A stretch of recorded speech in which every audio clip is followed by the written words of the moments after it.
Oke, bismillahirrahmanirrahim. Oke, yang ada di depan teman-teman ini disebut dengan diagram Kartesius. Nah, diagram Kartesius ini ya kan dipakai di banyak hal nantinya, termasuk di dalam misalkan persamaan garis lurus, persamaan linear, persamaan kuadrat. Oke, nah langsung saja. Diagram Kartesius ini terdiri dari dua garis ya, yang membentang, tegak, ya kan, atau vertikal, dan yang mendatar. Nah, atau yang horizontal. Yang mendatar ini disebut dengan sumbu X, ya. Sumbu X, ya kan? Yang vertikal disebut dengan sumbu Y. Ya. Jadi yang saya ulangi, yang mendatar itu sumbu X, yang tegak atau vertikal disebut dengan sumbu Y. Nah, di sini, ya kan? Di sini, misalkan dari sumbu X ini kita lihat ya, ada angka kan 1, 2, 3. Nah, saya zoom coba. Nah, ya kan? 1, 2, 3, 4, 5, 6, 7, 8, 9, 10, 11, 12, dan seterusnya. Nah, yang kiri pun juga.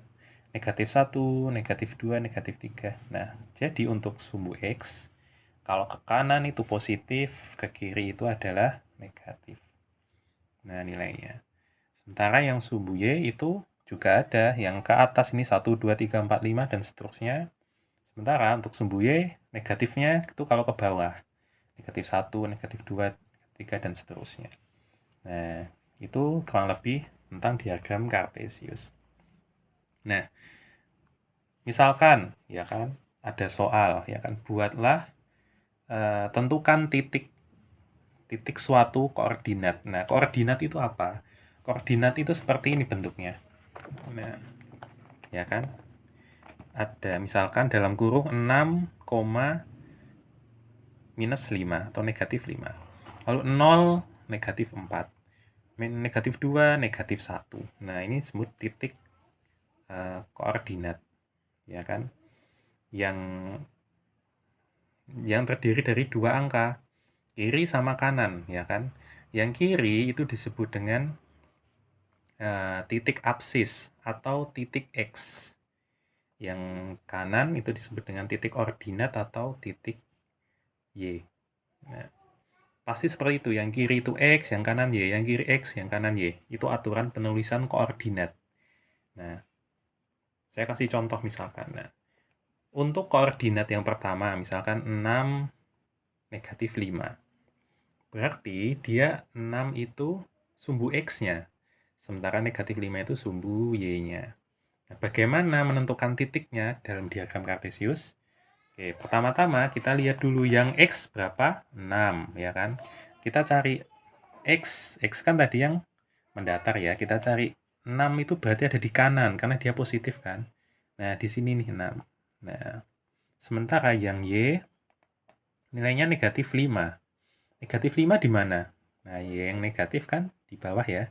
Nah, di sini nih negatif 5. Oke. Nah, kalau sudah kita temukan antara 6 dan negatif 5. Ya, gimana cara supaya bertemu? Ya kita kasih garis 6, titik, titik, titik, titik, titik, dengan negatif 5, titik, titik, titik. Nah, ketemu di sini. Nah, ini disebut dengan koordinat 6, negatif 5 di sini berarti. Oke, contoh lainnya, misalkan diketahui titik koordinatnya 0, negatif 4. Nah, 0, negatif 4 itu berarti X-nya 0, negatif 4 itu adalah sumbu Y-nya. Nah, 0, kalau 0 itu berarti di tengah-tengah ini. Nah, ini titik pusat sumbu 0 di sini. Ya kan? Nah, kita tinggal lihat yang Y-nya berapa, negatif 4. Berarti di negatif kan, Y-nya di sini nih. Nah, kalau X-nya 0, Y-nya negatif 4, nah berarti titiknya di mana? Titiknya di negatif 4-nya ini, karena X-nya 0. Ya. 0 itu berarti dia tidak punya, nah, dia titiknya di sumbunya. Nah, negatif 4 di sini. Misalkan contoh, kalau koordinatnya 0, 5, berarti di mana? X-nya 0, 5. Nah, di sini nih titiknya. Nah, seperti itu. Oke, berikutnya misalkan negatif 2, negatif 1. Berarti X-nya negatif 2. Cari negatif 2. X di sini nih. Nah, lalu negatif 1. Berarti Y-nya negatif di sini. Nah, berarti titiknya di mana? Negatif 2 ke bawah, negatif 1 di sini. Nah, di sini titiknya. Nah, ini titik negatif 2, negatif 1 di sini. Nah, terus sampai seperti itu. Nah, kalau sudah, ya kan, petunjuk kan suruh menghubungkan. Ya udah dihubungkan aja. Dari sini dihubungkan ke sini, titik kedua, terus dihubungkan titik ketiga, dan 4, dan seterusnya. Oke, mudah-mudahan cukup jelas tentang diagram Cartesius. Oke, terima kasih.